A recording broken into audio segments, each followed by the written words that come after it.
making friends, eating some good food. So our last speaker today, our afternoon keynote, is Johnny Christmas. Johnny Christmas is a predominant personality in the information security community, most well known for his work on the TSA Master Key leaks between 2014 and 2018. He is currently seeking new opportunities, but was most recently working with the Australian firm Kasada to defend against the automated abuse of web infrastructure. Previously, he was the lead consultant on Uptake's industrial cybersecurity platform.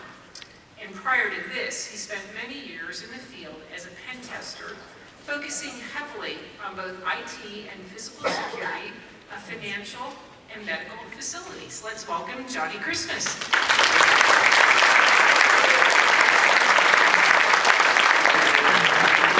You guys hear me okay? Okay, did I get way louder than this? So thanks for having me. I love speaking with ISSA events because I'm a hacker. And the ISSA is always looking to bridge that gap between the boots on the ground, street hacker folk, and those who are working in the corporate sectors trying to defend against us street hacker folk. Keynotes are a weird business.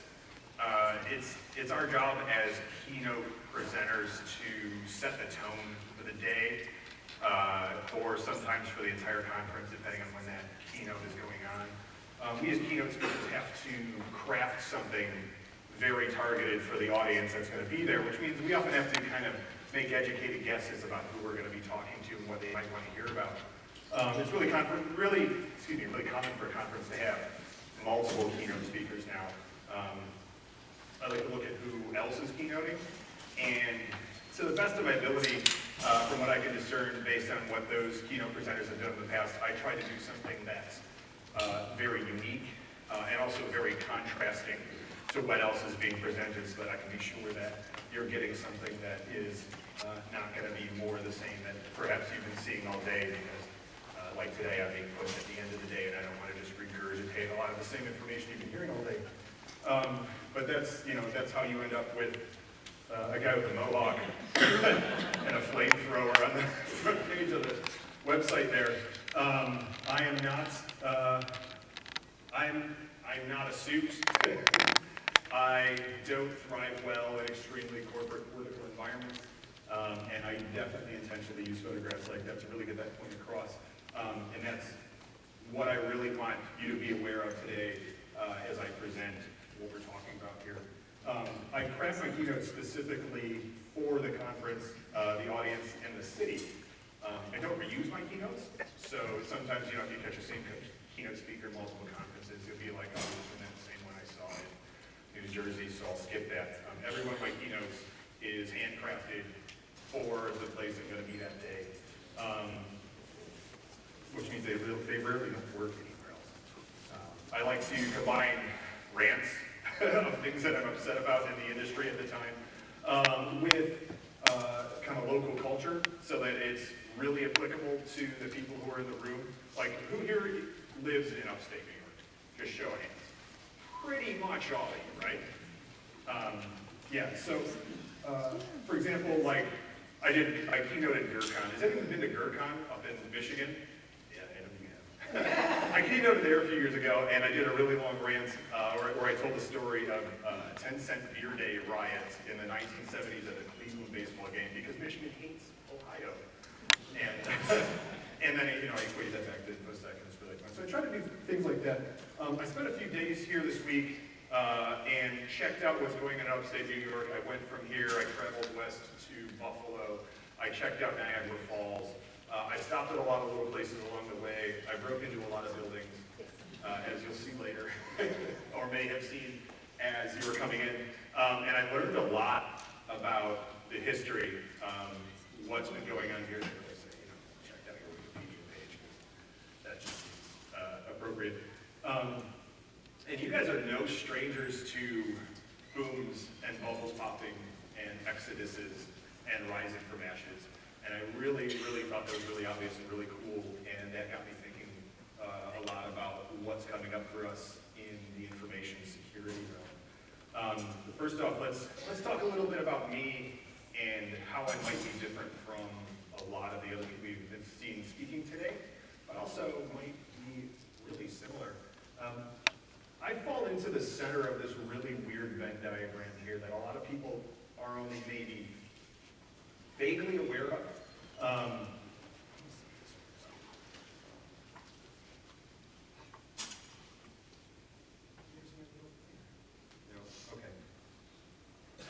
We've got hackers and we've got InfoSec. And there's a little space where the two cross over. You know, a lot of people who work in InfoSec like to call themselves hackers. And that some of the most vocal hackers out there all work in InfoSec. And so we tend to think that it's all the same. It's kind of this line that's getting blurred these days. That's not really what's going on. Most of InfoSec is people who have that corporate 9-to-5 job. They punch in at the beginning of the day, punch out at the end of the day, and they go home. They may read some business-based news around what they do for work on the train here and there, but for the most part, it's not their life. Hackers and hacking, definitely a hobby, definitely a way of life. That's something that's part of who you are. It's what you're doing at the beginning of the day, and it's what you do when you go to bed. And if you do a lot of computer hacking, you may have recently found yourself working an information security job because, as we'll discuss in a little bit, those have become quite lucrative. And then this little scene bubble we've got in the center is that's the hackers the media likes to talk about. We've been calling this the scene since at least I got involved in it in the 90s. That's the malicious folk. That's the people who do things that aren't necessarily legal. They may not be doing it for malicious purposes. They may be doing it to incite civil unrest. They may be doing it out of protest, but they're definitely, probably doing things that are either breaking or skirting the law. I, as a kid who was brought up on stealing things, ended up in that scene shortly after discovering that I was able to connect a computer to the internet to find all these other people that are doing what I was doing what I was doing, and that was really cool. From there, I found a bunch of hackers and hacking that was just being done just for the sake of discovering and sharing information, and I thought that was way more cool than going to jail. And so I kind of grew away from the scene and more into the overall hacking as a hobby sort of thing, but still retained a lot of that knowledge of what was going on in those kind of dark corners of the early days of the internet. And then, as we'll talk about in a second, I eventually ended up working in InfoSec. And that's not a new story. That's a story you hear from a lot of hackers who ended up in InfoSec. So why would Rochester Security Conference ask me to come here to Keynote and tell a story you've all heard 1,000 times? I have to guess that it's based off of a lot of the other stuff that I do that isn't just going to work. I have been a massively active person in not only the InfoSec and hacking community, but just so many communities under the sun. I've lost track of how many times I've given presentations. I love giving presentations. I don't charge for my presentations.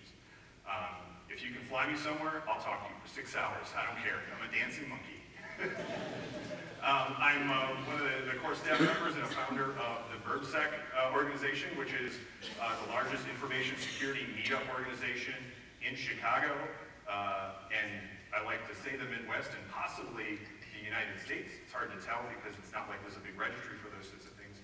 It's large enough that I get asked to speak at conferences a lot just about BurbSec and the formation of BurbSec and how to get a community meetup going that encompasses everybody, not just one small, targeted sect of, say, GRC people or something like that. I am regularly involved with ThoughtCon, which is a Chicago-based information security conference. Anyone been to ThoughtCon? I know you have. You've been more places than I have, I think. ThoughtCon just sold out this year in record time in about a day. It is going great. I used to be involved with East Side Chicago, and then we now run BurbSecCon the day after ThoughtCon for no reason other than it's fun. I used to be, and might still be, the president of the Chicago Urban Exploration League. We sort of broke up post 9/11 and didn't get back together. I'm still doing it, so unless anyone wants to challenge me, I'm the president. Come get me. Used to be a member of the Chicago Ghost Hunter Society. Those obviously go hand in hand. That was really fun. I'm the founder of a company called Ghost Express, which allows you to send a ghost to anyone you want anonymously. We're at Ghost.Express. That's fun if you're gonna check it out.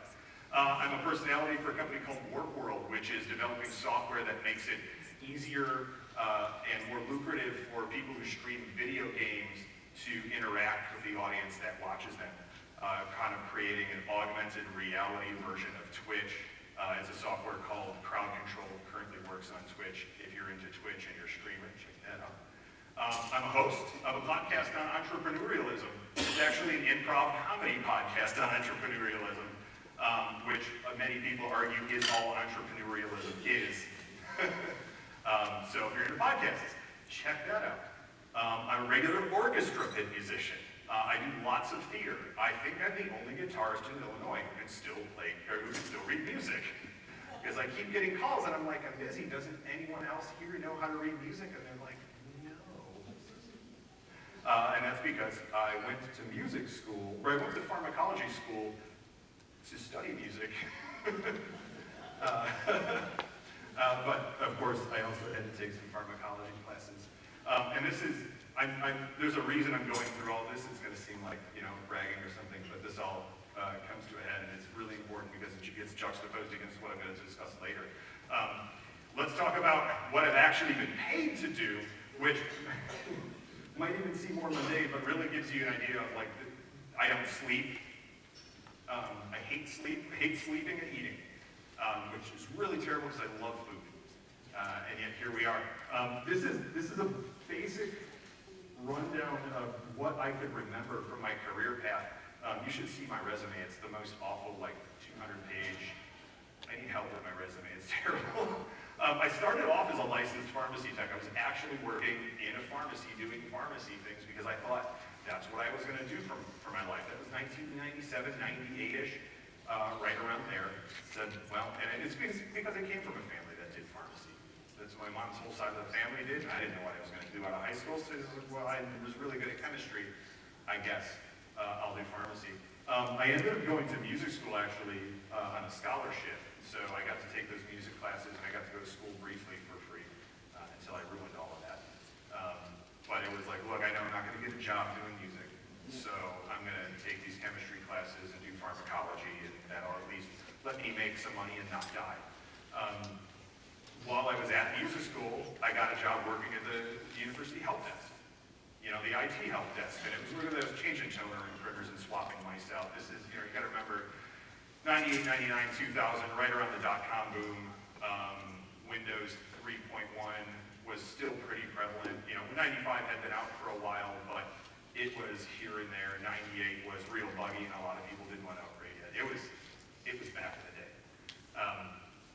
From there, I discovered, wow, I really like computers. And I knew I had liked computers. I had computers at home. I had friends, houses I'd go to and play with their computers. I was really making them do things they weren't supposed to do and figuring out how to get onto the internet and back then it was BBSs, and causing a lot of trouble that way. And going to weird meetups with strangers I had met on the BBS, which, my mom still doesn't understand that. She'll still bring it up at Christmas. Remember when you went to Six Flags with those men from the internet? And then I had to be like, no, it was before the internet. It was from the billboard systems. Well, you met them on the computer, and they showed you videos on their computers that they brought to the Six Flags. And she says it really sketchily. And what that actually was is I had gone to Six Flags where it was a BBS meetup. So people I didn't know, and these people were way older than me. And I'm like 14, and these people are like 25. These are old dudes. And one of them had a laptop that could play videos, and this is incredible. He could just bring it with him, and there was videos on it that you could watch them. And he had recordings from DEF CON 9, and it was when CDC had dropped their back orifice. Who remembers back orifice? I think a lot of people here have probably been in InfoSec or IT since then, yeah.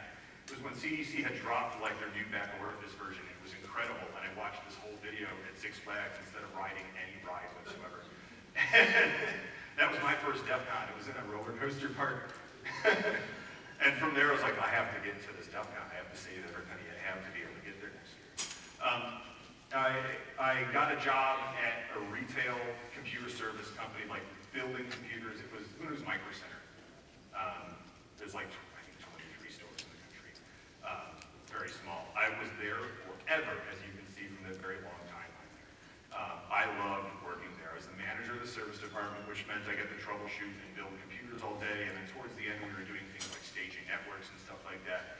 The company would pay for pretty much any certification and training I wanted to take, which was amazing. So I was getting all of my Cisco stuff done there because I had surpassed all the A+ and the Apple repair things like that. I just loved it. And as you can see from there, I stopped working at the pharmacy.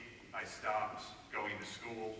I had dropped everything because I said, hey, I'm making a bunch of money doing computers, because that's what we used to say back in the day. Remember when everything was just computers? When I do computers. Now somebody says that you just keep walking. It's a bad conversation.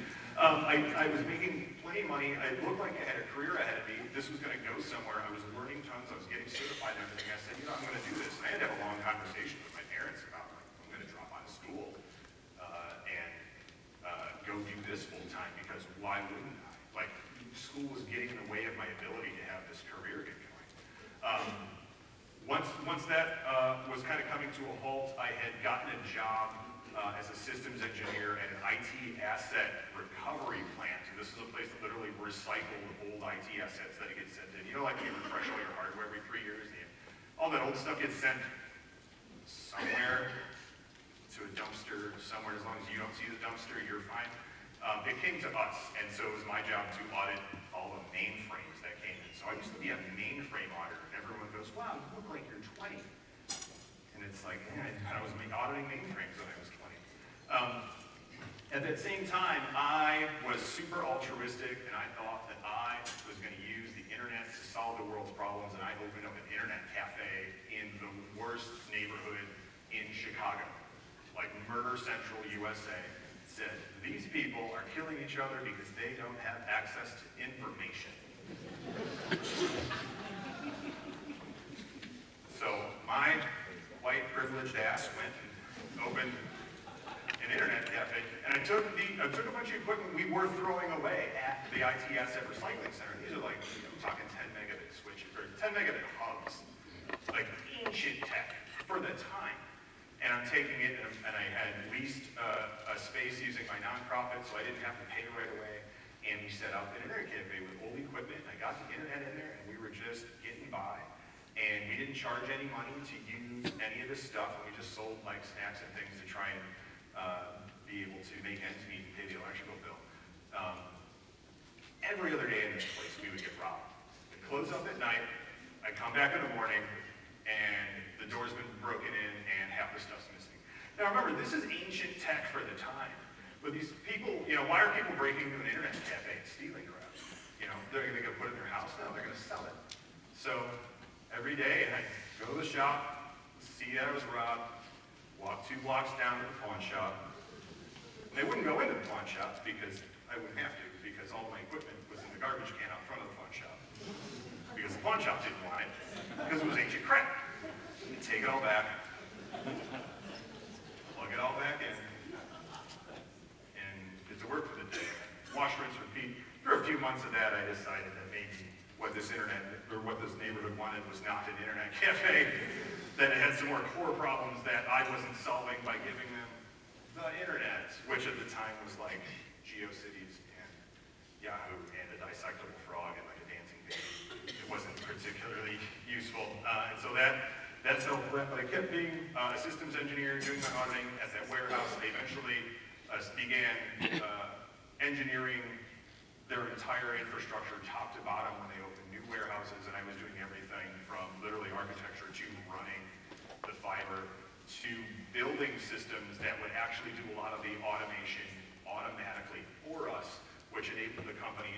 stop having to hire in, certified A+ people and pay them $12 an hour. Now we could get in people from the temp agencies that didn't even have to speak English and pay them $8 an hour, which at the time was still much higher than minimum wage, but it saved us a ton of money.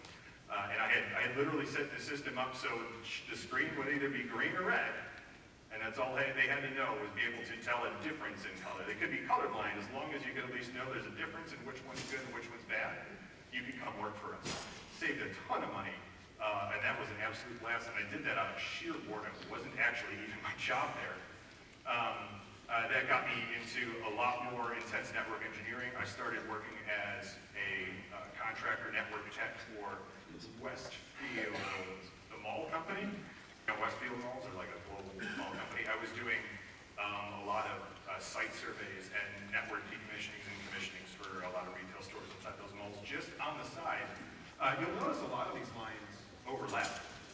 It's super rare that I've ever had just one source of employment, just one job, and that's because that's who I am. Like, I love doing all this stuff. I love doing this stuff to the point where I just want to be doing it with every waking hour of my day. From there, I got laid off because that warehouse got managed into the ground, and I got hired on as my first information security gig, my first gig that had security in the title. It's really important to note the timeline of this. It's right around 2011, 2012, 2013. What happened in information security right around that time? Come on, guys. Why do we have jobs? Which breach? Target. 9/11 was 2001.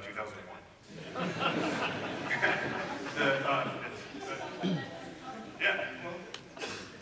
So right around then, we were celebrating that 10th anniversary, which is a weird, gosh, it's weird to think that was so long. Anyway, yeah, the Target and the Home Depot breaches, and we'll talk about that in a second. And that's really what led to me getting an information security job. And at the time, this company, this Fortune 500 company, they had this junior information security position open for 18 months before they hired me. Year and a half for a junior position. An entry level, you don't have to have any security experience position, and they couldn't find anybody at the time because there was nobody out there looking for these jobs.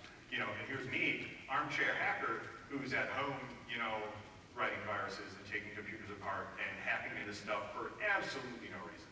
Absolutely no reason, just for fun. And then also knowing how to be a systems engineer and a systems administrator, knowing how to do network engineering, and desperately trying to find a job because those jobs were filled. Nobody was hiring for those unless you had a ton of experience, and I had all this weird experience. And I met a friend at a board game night, and he actually hit my roommate up and said, hey, do you know anybody who knows systems administration and IT stuff, but is kind of maybe into hacking, on the side, knows about hacking? And my roommate is like, you mean Johnny, the dude you play board games with every month? And he's like, I had no idea. And that was my bad, because I never brought it up, because I didn't bring up work in these social situations. I didn't think about talking about what I do, or just asking other people, hey, what do you do for work? I'd known this guy for a year, and he'd been looking to fill this position for a year and a half. If I had just asked him what he does, my response would have been oh, dude, I love that stuff, and I could have had a job a year prior. My bad. That was me being bad at networking. And from then on, I definitely said, I'm going to be way better at this. And that's when I started BurbSec, and I'm all about networking. I've given countless talks on career advancement and networking. They're on the YouTube channel. I won't get into that. I went from there to work for an InfoSec consultancy, primarily as a penetration tester. But although we did everything from gap assessments, your GRC stuff, your virtual CISO stuff, but primarily my main role was a lead penetration tester, because now I had been into hacking prior to working for that Fortune 500. Got all that defensive, corporate, the business, IT stuff under my belt, and then at the same time I was doing that, I was learning how to hack systems still. I was still into this thing. I was still the OSCP had come out. You could learn to be a penetration tester.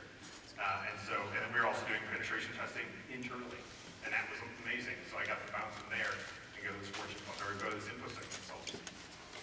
Then from there, I was doing it as a private consultant for a while at the same time being an ICS security researcher. Industrial security is terrifying. Industrial security is at a state right now, it's like 1995 back there. The average piece of equipment at an industrial site, the average piece of IT equipment at an industrial site is 19 years old.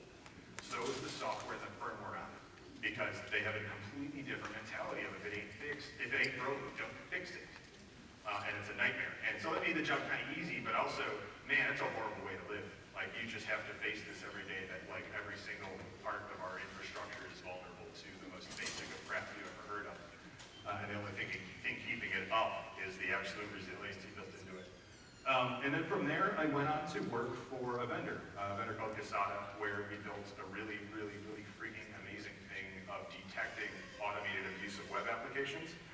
And I would highly recommend checking it out. They have moved their offices to New York. I opted to not move to New York. And so now, hey, I'm job hunting. So if anyone wants to hang out with me all day for 40 hours a week, hit me up. And so this, like what we're looking at here, it sounds like, holy crap, this guy's done a lot of stuff over the past 10 years. But really, like, this is kind of normal. If you talk to anyone who works in InfoSec now and has worked in InfoSec for 10 plus years, you hear this story a lot, right? You hear the story of, well, I didn't start at InfoSec. You know, I started as a sysadmin. I started in the help desk. How many people here started at the help desk? 20 years ago, maybe. Yeah, lots of you. Certainly not. Well, how many people here started their InfoSec career in an information security? Like, how many people came out of school and went right to InfoSec? All the very young folks. That's important to know, and you'll see why. I forgot that was in the funny. Yeah. Who else was there? Show of hands. There's something that's happening now with people who are just starting. They're coming out of school and they're getting InfoSec jobs right away. And some people don't like to use the term bubble.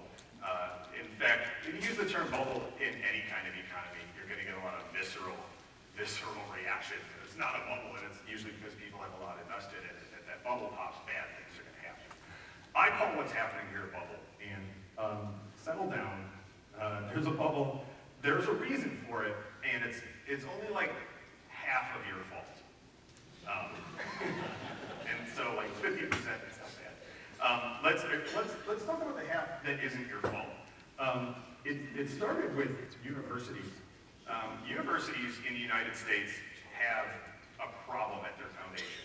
And now I'm not going to crap all over advanced schooling. Like, universities are great. They definitely teach a lot of great things.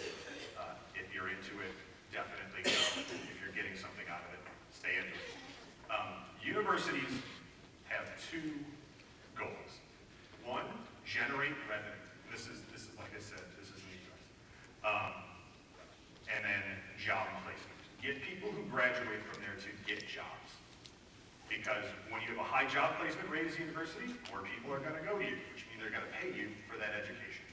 Without that revenue, without that recurring revenue, universities fail. Universities, for the most part, are a business. They need this to survive. In the 1990s, universities learned, discovered, saw that Reaganomics had created this huge sect of upper middle class folks who had a lot more money than they had in the 70s. This further class separation led to a lot more expendable income in the average family household, and universities began targeting these families to have them send their kids to college, because before then, it was extremely common to never go to college. It was extremely common to graduate high school or even drop out of high school and just go to work. And universities were like, how do we get these people to stop doing that? How do we get them to stop going to the trades and start getting in here? And so they started telling our parents, hey, if your kids don't go to school, if they don't go to college, they won't get a job. There's too many kids out there. There's too many kids out there who are getting too many jobs, and your kid won't have one. You have to send your kid to the university. You have to. You have to take out a loan. You have to take out a massive loan. You have to tell them to take out massive loans. But you can pay for it, because look how good the economy is. But in the 2000s, the dot-com, who remembers the dot-com crash in the 2000s? Yeah, I really like this room. We've all been around. And Y2K, so universities use a lot of that to decry the self-education. And where they're saying, like, hey, look, all this happened because all these kids who just had computers growing up are just standing up websites and standing up businesses, and they don't know what they're doing. This is what happens. This is what happens when you have formal education and a proper framework to tell them how to do it right. And that's not necessarily false, but they were kind of leveraging this thing and creating this fund to, again, promote themselves. And then in 2010, yeah, the Target Home Depot breach happened. And that was the game changer. The Target breach and the Home Depot breach were our 9/11, for sure. Like, that was what changed the game for information security as a whole. That's when companies started throwing millions and millions of more dollars into their information budgets, information security budgets. That's when they started having in-house information security teams, or any information security team at all. This was a huge deal, a huge game changer. And so the university is saying, oh, we have to capitalize on this.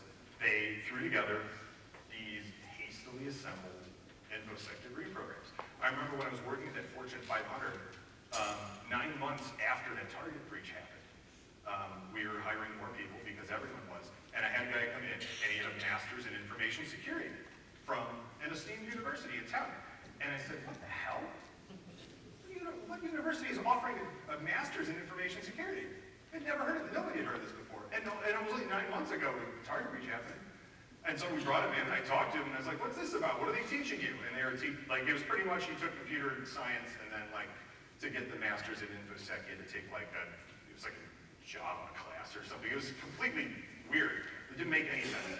And you take like these 2 more classes, and then you get your master's in information security instead of computer science. And I was like, oh, that's crazy. And I looked into it, and sure enough, it was just, they were teaching philosophy, and there was no hands-on anything.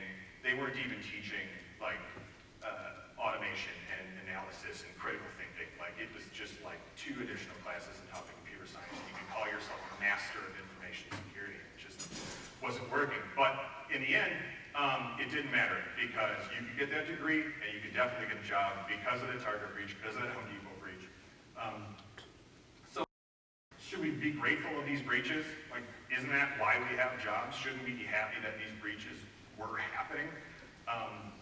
For now, like, definitely for now. Before the Target breach, it was common to leave a junior position open for years before filling it, just to make sure you found the right person, because like, you didn't critically need them. Now we're literally just propping the doors open and letting anyone who says they can do it come in. Like, anyone who says, hey, look, I learned how to use a computer, and I'm really into hacking, and I'm really into the information security community, can I come in? And we say, yeah. And we don't really vet them because we have 6 open positions, and we just let them in because we need analysts. We need people to stare at these logs, and we're not really scrutinizing any of them because I'm just going to sit him in a chair and he's just going to stare at the logs all day. And hopefully he'll write some scripts to automate that, but that's the extent of it. So like, how long is now? How long is that for now? It's, I mean, pretty much probably our whole lives, right? Like, information security is projected to keep exploding over the next 10 years, right? So we don't really have to worry about it, and that's not really a bubble that's of a concern to us. Let's see. Let's take a look at the largest subsection of information security workers. These are the analysts. There are more analysts out there than any other role in information security. So by nature of that, we could probably use this as a good case study for how the industry as a whole is probably progressing. It's projected to go up 32% by 2028. 32%. That's huge. That's massive. That puts every other industry in the US and globally to shame. That's insane, right? So that's great. And that's till 2028.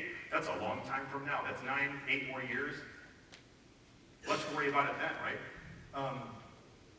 Let's look at what that means in actual numbers, though. Like, these are the numbers that like the universities are pushing. These are the numbers that recruiters are pushing. Career advisors at the university say, hey, if you like computers, you should get into information security, because if you want to be an analyst, like, there's going to be jobs out the door for you. Like, it's exploding by 32%. That's better than anything else we teach here. Why wouldn't you take that offer? Absolutely, it sounds great. It sounds amazing. The problem is that number, wow, it's like, whoa, it's only 32%. 35,000 jobs over the next 10 years. That's 35,000 jobs. That's not great at all. That's barely any movement in the grand scheme of things. That's half the population of the tiny podunk 2 square mile town I grew up in. That's nothing, that's nobody. It's embarrassing to call that job growth, but everyone likes to use these percentages to make you think that it's insane and huge and low and percentages. Like anytime you see a percentage in any kind of statistic, look out, look at the actual numbers. So job growth is not as great as we think it is. What about the people who at least do have their foot in the door, the people we are hiring? Normal business pillars in any general standard corporate environments, they allow for this lateral migration to increase your skill sets and promote internally, like literally job promotions. You can work your way up as a sysadmin and then move over and become a DBA and then become like a lead database architect or something like that. There's a lot of, it's kind of like this Mayan temple, there's a lot of paths you can walk around and work your way up and build a well-rounded, robust skill set and get ahead in IT and have a really nice IT career and retire from just doing that. That's a classic methodology. InfoSec is not doing that. We have some weird, almost slave labor situation we've created where it's like this kind of inverted funnel. And the inverse funnel is normal in any IT pillar. The problem is this segregation that we have going on, that each of these realms is not connected to the other realms. It's really hard, really hard to move from one to the other, with the exception of maybe from an engineer into like analyst, but there's no reason you'd want to do that. There's too much untenable talent is one of the big problems here, especially in those 2 bottom tiers. We hired in security engineers who don't know proper engineering.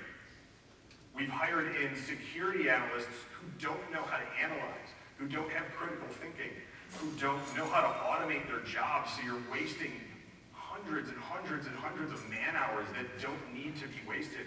Yeah, they're cheap, but you probably need half the analysts you do, but because we're just bringing in anybody, we have to keep filling these seats, and it's not their fault. The schools that they're coming out of, they're only teaching philosophy. They're not being taught hands-on. They're not being taught business management, unless you get somebody who's coming out that at least is in an MBA program, or hopefully has an MBA, but you're probably not going to hire an analyst with an MBA. Like, good luck. They're just not learning these things. They sure as hell don't teach critical thinking. Like, that's something we're supposed to be teaching in grade school here in the U.S., and we've given up on that in favor of standardized testing. Adversely, like when we hire off the street hackers, people who didn't go through the formal education system, they're often sorely lacking in understanding of, or even desire to participate in like basic business practices, basic development practices. Like, how many of your InfoSec engineers are proper devs? How many of them know Scrum and Agile? Like, how many of them know, how many of them are full stack engineers? Probably none of them. They're probably engineers just because that's the title you give to the guy who turns the blinky boxes on and reboots them when they blink too much or don't blink enough. They don't know how to engineer. They don't know how to make these boxes talk to each other. That's a huge problem. Like, you're an engineer, you should have this ability. It's like, all right, well, but we need these people. We have to hire these people in, right? We can't just not have engineers. We need somebody to at least reboot that blinky box. So, sure. Let's get them in here, and then we'll train them up, right? We'll say, we'll get them in here, and we'll train them up. Might take 18 months. By then, they're going to be solid. Aside from that, machine learning and AI, usually I get a good laugh when I say those two things. Just it actually is getting better. It is affecting the amount of hands-on and manual work the lower tiers get. We may think that it's all a lie and it's all a joke, but the blinky boxes we buy are doing a lot of work. And they're automating away a lot of the really, really menial tasks that the base level analysts used to do. This unfortunately means that the analysts are learning less. the engineers are learning less. As these machines take over for even menial tasks, they're doing less and less, and by doing less and less, you learn less and less, and you just get stuck in the same position that you're in your whole life. That combined with everyone else in IT learning security as just part of their role, like we all say it every day, security is everyone's job. Well, it is. And we're pushing hard on IT to be more secure. That's why we have InfoSec programs in our companies. It's not to defend our right to have InfoSec employees. It's literally to make IT and subsequently the business more secure. And so as we do well at that, our information security teams do less because they have less to do, which is great as far as an information security and an IT program goes. It's not great if you're an analyst. It's not great if you're an engineer. It's not great if you're some poor student who just came out of school, got their first job as an analyst, thought they were going to learn on the job, and now all they're doing all day is just clicking buttons inside of your log aggregation system and barely even learning how to write Splunk scripts. All of this is creating this extremely thick glass ceiling at those lowest tiers. And that's where the bubble is. That glass ceiling above the engineering funnel is keeping everyone down there, and it's filling up fast. People keep pouring in, and they're not moving up. And that's causing a big problem. Analyst salaries are plummeting right now. These kids who took out an $80,000 loan to go to school and were told you're going to be making $150,000 by the time you're out are having to take jobs for $50,000, $60,000, $70,000, which, in the grand scheme of things, is great money for your first job out of college, but it's not going to pay for that loan for the rest of your life. So are we all screwed? Are we all screwed if we're in that bottom tier? Are we all screwed as managers who have to manage these people that are coming in and will never learn anything and will never get better? Sort of. No, is that the answer you wanted?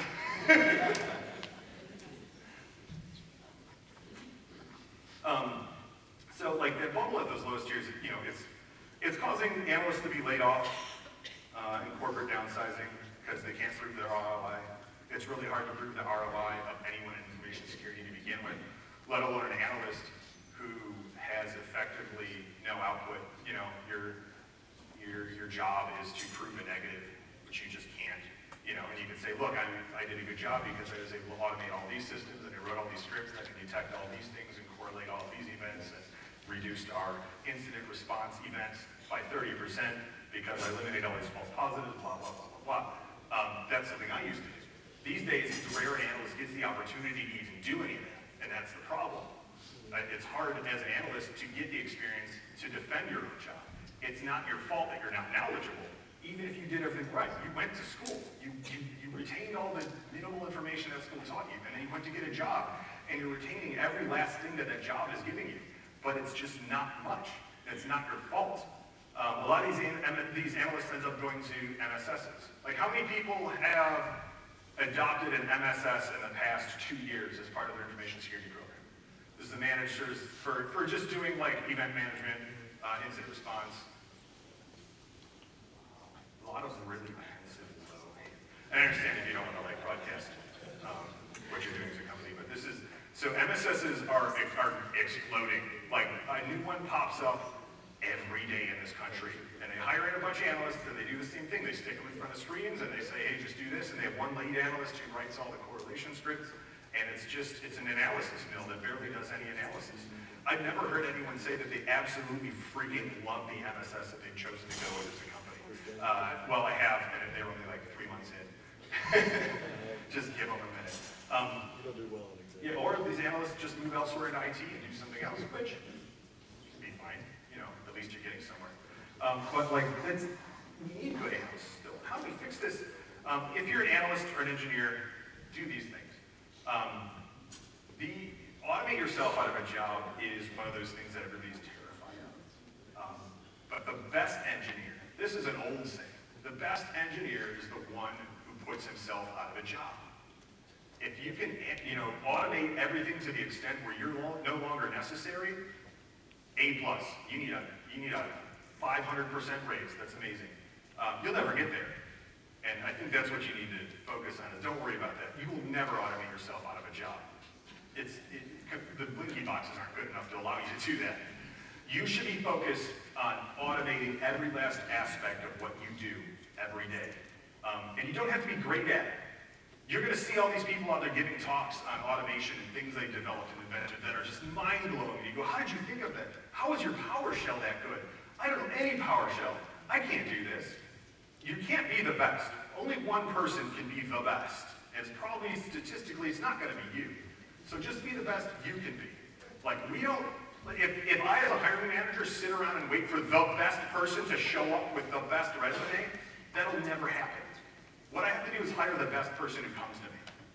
Be the best person that comes to the hiring manager. Be as good as you can. If you're not good enough for company A, you're probably going to be good enough for company B. Leverage your community resources. Find some meetups in your local community. If you're here, this is an ISSA meetup effectively. You're probably already doing that. Talk to everyone else about what they're doing at work for specific situations. What do you do about this? What are you doing if you guys are using Splunk? What are you doing for that situation? Like, ask these questions to get better if you're not able to learn inside your company on your own. And lean on your leadership to give you the opportunity to learn. Ask them to give you projects that will force you to learn something new. If you want to go to training, really lean on them to send you to training. If there's not a budget for training, lean on them to give you time during your work hours for self-training. That's something that's pseudo-free, that's definitely doable. And as leadership, do your job as a manager, as a leader. Do the things that I just suggested all of your employees now lean on you for. Set goals that are measurable and useful. Don't just invent goals because you have to do this assessment thing because corporate requires it. Set goals that are going to be useful to the person whose goals you're setting. Set unique goals for each of the people under you based on where their weaknesses are to build them up. We as managers have this problem where we're afraid to lose our best employees. We're afraid to make someone so good that they're going to leave and get a better job because we can't pay them what they're going to be worth if we actually let them get that good. But you know what? Most people don't leave a job because of the money unless the money is really, really, really bad. And even then, they still try to make it work. They leave because they don't like their management. They leave because they don't like their direct management. So if you make them like you because you're giving them everything they want, and really what they want is satisfaction and knowing that the knowledge of a job well done and that recognition, and they're going to get it all by you doing everything you can to grow them, not just as far as their skills path goes, but as their career path goes. Don't only set them up to be a better, automator, to have their Python get better. Set them up to always be moving towards that next tier, to go from junior to base, or junior to senior, or senior to lead. Your leads should be practicing to take your job over as a manager. A lot of the companies I worked at where I said, hey, I've been a manager here for X amount of time, let's, like move up to a director role, and they go, okay, cool, who's gonna take your place? And if you don't have an answer for that, you're out, forget it. You better have somebody groomed and ready to take your place as a leader. Make sure you're doing that. That's your job. In the meantime, I've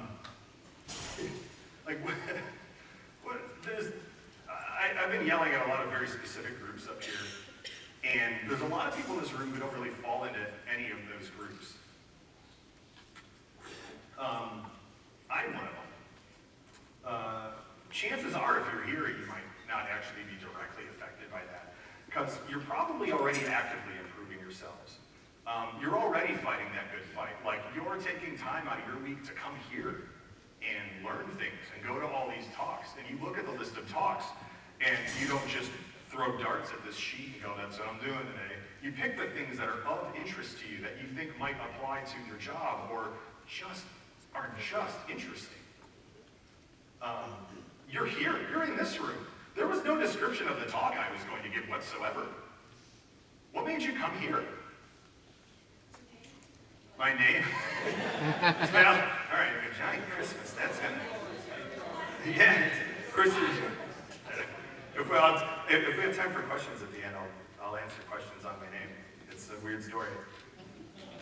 Yes, it's a legal name. We're actively proving ourselves, we're fighting that fight, we're passionate enough to do this. So, you know, a lot of us, whose inbox is backing up right now because you're here? Like, who's actively checking their inbox and like trying to manage it? Because you don't want to go back to work on Friday or Monday and just have this deluge of like, you're gonna have to triple up your work just so you can get through it. You're taking that hit so you can come do this, something you're passionate about. You're gonna be more indirectly affected by this bubble pop. Because you have to watch it happen. You have to watch these people get hurt by it. You have to watch as the people who did not train themselves up, who didn't learn as well or progress enough, kind of get sloughed off the sides. I did some research on Rochester, Buffalo, Niagara Falls, and you guys are no strangers to this.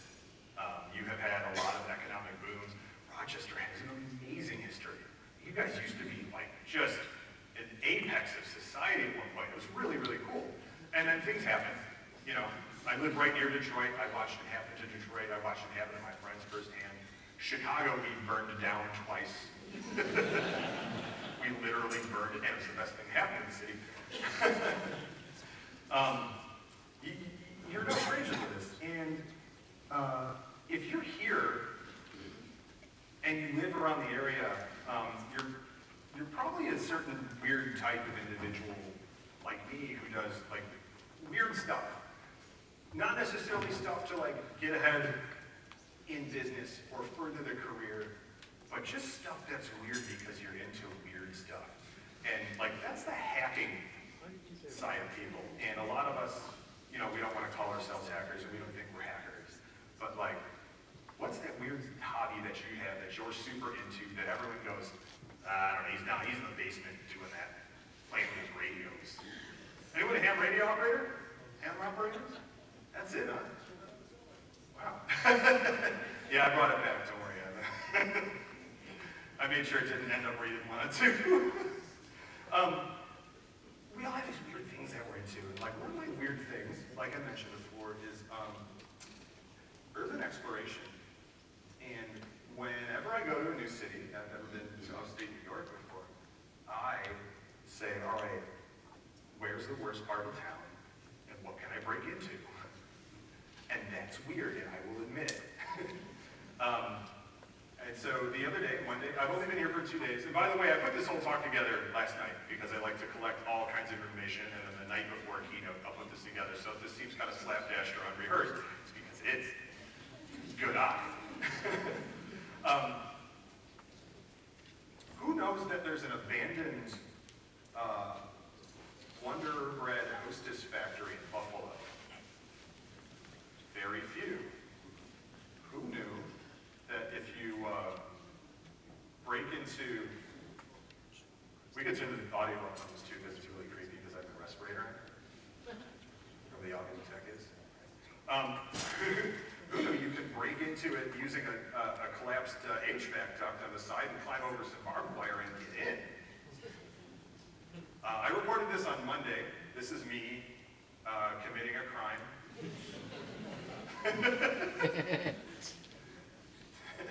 And that duct that's down there is what you have to crawl across to get into the building. I've almost died a lot. I don't recommend any of this, but like, ooh, this is a good little chunk. Like this is somebody's office. I found lots of really old computer manuals. If you have a good eye, you can spot the AOL 1.0 disc, which will be going on eBay. Yeah, and like, so it's pitch black in here, so you definitely have to bring equipment. There's definitely asbestos, so I have my respirator on. I have a little travel kit that I travel with.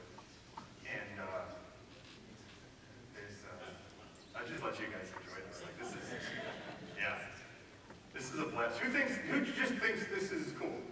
Just, is this cool? Should I bother? Yeah. This is extremely dangerous. I can get cancer. I can fall and die. I can get attacked by someone in here and no one will hear me scream. I definitely broke one of my own rules of always bringing a buddy. You bring a buddy, A, because you get injured, they can help, B, because you might have to fend off drug addicts. And was really cool. And there's some really good art in here, and I won't make you watch. I'll have these all on my YouTube channel as soon as I get to some good internet, because this is all 4K video I like to take, and so we're talking like 100 gigs a run. So it takes a while to upload. Most of the place was super empty, but man, I just love this. Like, let me go back to those. These bins here. Do you see what's all inside of them? Let me get up on them. Turn. No, that's all asbestos, by the way. Just dancing around in there. Looks delicious. So when I die, that's the dumb obituary I have to have. Look at that. That's all dot matrix paper. Like, that's all, man, there was all kinds of reports from like yeast machines to financial stuff, bins and bins and bins of this. This is what I do for fun. This is my weird thing. And so like especially when I was an industrial security person, we were doing assessments and my specialty was physical security. And I would break into these places. And is that their 5 minutes? And the whole point of this is that we're something else. We're here at this conference because we care a lot more than most people about what we're doing, because we have this passion inside of us that pushes us to do things that other people might find a bad idea or just boring. Like, I definitely know people who would never want to do this, and not because it's dangerous, just because the response is like, no, why would you want to go there? What's in there? It's empty. That's dumb. And yeah, it is empty. They're not wrong. It's totally empty, and yet it's not. There's so many cool things in there. I walked around here for an hour and a half just taking pictures because I'm weird and I'm into something that other people aren't. And I get a lot of crap for it. And that's okay. Like, you're going to get pushback when you spend too much time worrying about work because it's something you're passionate about. You're going to get pushback because maybe you talk about work too often in social scenarios. You're going to get pushback from people who don't understand it the way that you do and don't understand that that's just a part of who you are, and they don't love that. And that's fine. Like I said, there's some amazing graffiti you'll be able to YouTube. The bottom line is, if you're following your passion, and you're here because you're passionate, and you're doing this because you want to do it, you're going to be okay. As long as you stick to it and you ignore the people who tell you to go do something else. When you do what you love for a living, you'll never work a day in your life, as they say. And on a long enough timeline, trust me, everything's going to be okay. That's all the time I have right now. I've been Johnny Christmas. I hope this was helpful. Thank you.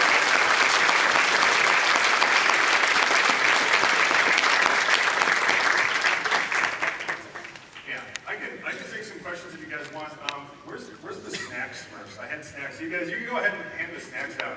I ran out of time. I had a really good story about when my company was closing down and we lost our M&Ms because they stopped refilling the vending machines. But I'll have these guys hand out the M&Ms anyways. I don't want to fly home. Any questions? You guys want to talk about literally anything that I mentioned even briefly? Yeah. Tell us a story about my name. Yeah, so my name is Johnny Christmas, and it is a legal alias. It's on my mortgage, it's on a lot of my credit cards. That's the problem.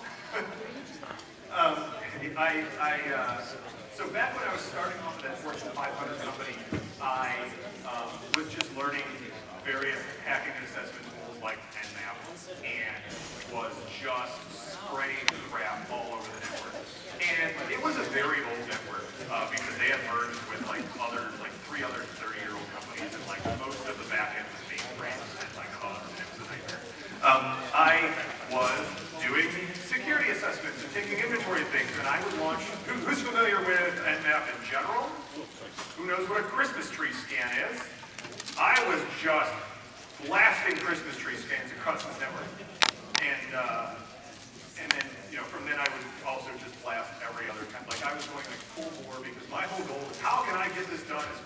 possible. I don't care about anyone else because I'm new. And that's one of those things that, like, when you bring in these off-the-street hackers or these kids from school who don't really have any, like, real-world experience, that's the kind of stuff you have to deal with as they come in and they're like, all right, cool, how can I get a 100% job completion in the shortest amount of time possible?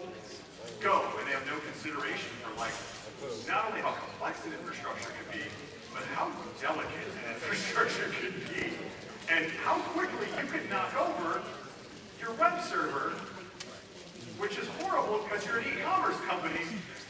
And first off, why would even one computer be able to knock over your web server?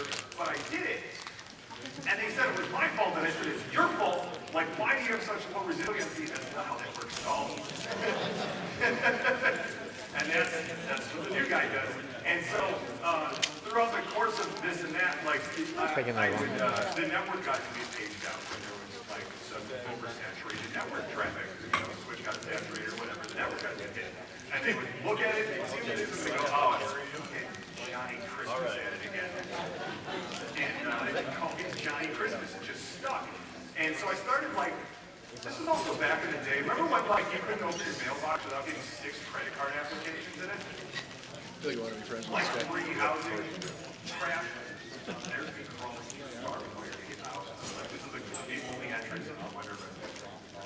So I started to put my name, Johnny Christmas, on all kinds of, like, crap that I knew was going to be crap, and I would get spam back with a name on it. And of course, I started getting credit card offers in that name. And they said, one day, I was like, all right. You're pushing this offer so hard, I'll take it. And most of them didn't come back, but one day one did. And I had a credit card that said Johnny Christmas on it. And it was attached to my social security number.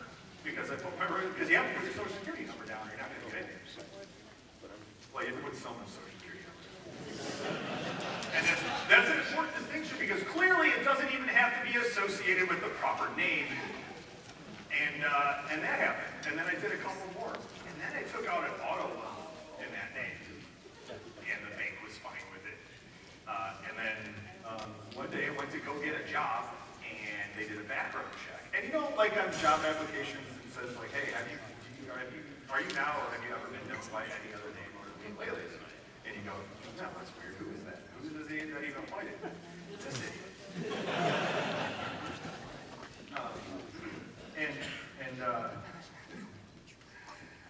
I got a kickback on a background check. They said you lied about having a legal alias. I was like, what are you talking about? They're like, it was Johnny Christmas. And they said, what? And then I looked into it, and I did a lot of looking into it. And long story short, I was legally required to report that as a legal alias that I was known by. And now I still am. And it's on my mortgage, because when you get a mortgage, you have to put all your names down that you've ever been known by. And there it is. So Johnny Christmas owns a house in Chicago. But because of that, I also have a video here. Because of that, I was able to very easily trademark it. So now my name, Johnny Christmas, is a registered trademark. And that's fun. Because now I can, like, sue people to take my name down from places.